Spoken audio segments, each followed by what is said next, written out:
we start with Sefer Shmiras Haloshon. And our topic today is squandering one's wealth. And it says in the book of Mishlei, Proverbs, we read there is one who is apparently rich, but in truth, has nothing. Apparently rich, but in truth has nothing. It's from Mishlei 13:7. To understand this proverb, let us imagine that a person has the business investment, which earns him huge profit. Okay. To everyone, including himself, the man seems on his way to achieving great wealth. Okay. Later, however, the man makes a thorough accounting of all his endeavors and discovers that to his dismay he loses the certain investment, all but nullify the huge profits that the other investments have earned him. There is one who is apparently rich but in truth has nothing. The lesson is clear. A person can spend his lifetime acquiring merit through the performance of the mitzvahs and study Torah, yet he can come to the next world and find that his merits have been nullified by his negative attributes toward others.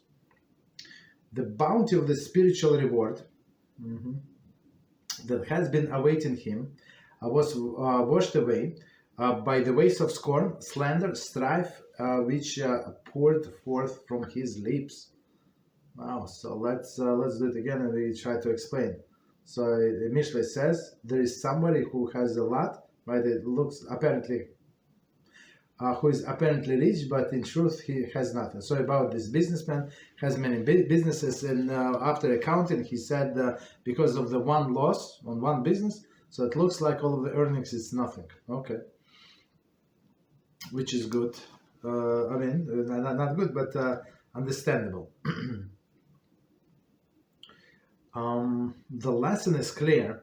A person can spend his lifetime acquiring merits through the performance of the mitzvahs and study Torah, and then and then comes to the world to come, and there is nothing. Why? Because of the scorn, the strife, slander, and other things. Right? Hashem takes his merits and give to other party. Okay, so we have to be smart and protect our investment. As I always say, sometimes just keep quiet, just walk away. Right? Or don't be there. Okay, stop here.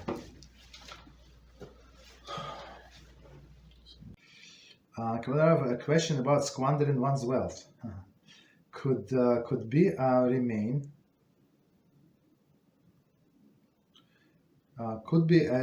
remain silent about the bad character traits of a person's spouse?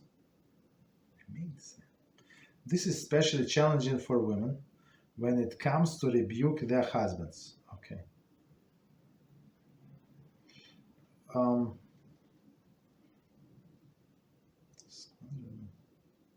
Question about, so squandering one wealth, I apologize. Meaning the topic that we did with Chofetz Chaim book, okay.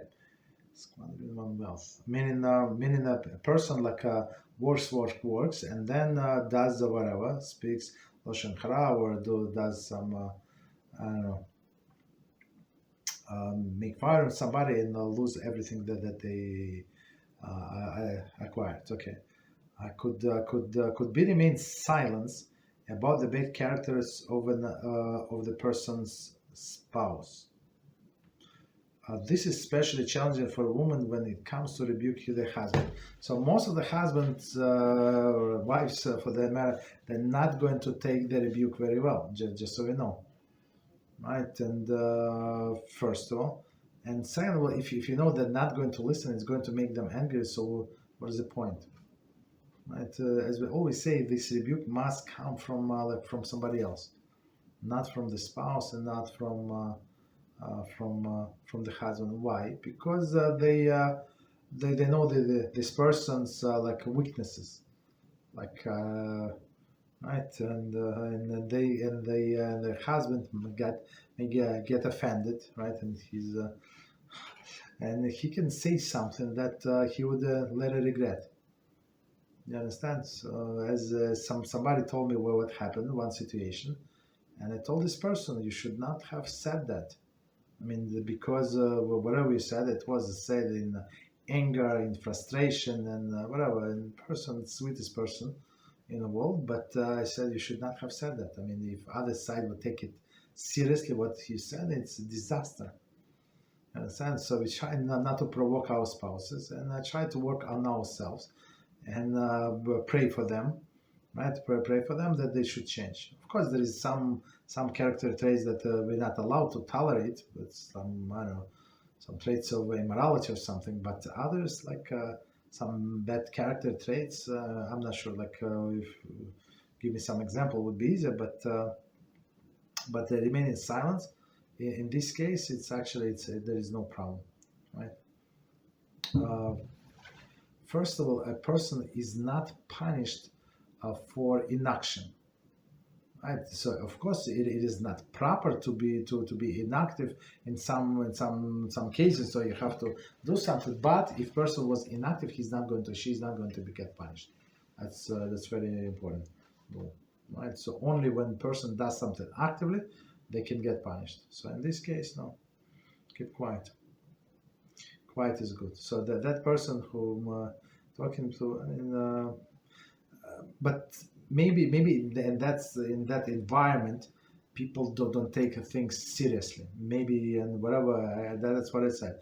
Hopefully that person is not like that person whom that other person addressed is as we know, a selfish person. So maybe they're going to forget, and in case of the need, they're going to conveniently forget what was said before. Okay, BeEzrat HaShem. Right. So the answer is no. Person is not going to be punished for something that is done by inaction.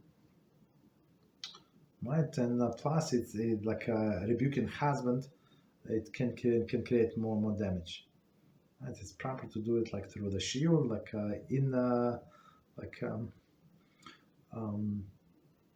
not straightforward, not head to head. Right, and some women, and we also had the few students like that. So the women are fire, and they try to get husband involved, and he's a little, I don't want to say lazy, but he's working hard, and he's not up to learning the way we learn. You understand? So sometimes I told this woman, I think I said it before, not to do it. Just leave them alone. Right? Do it like indirectly. Like if you're going to rebuke that, you're so smart, you know so much, and he's not ignoramus basically. Like it's you think it's going to work out very well for you? I don't think so. Right. So as it says, that jealousy in the Torah is good. It's only between when people who have no connection basically.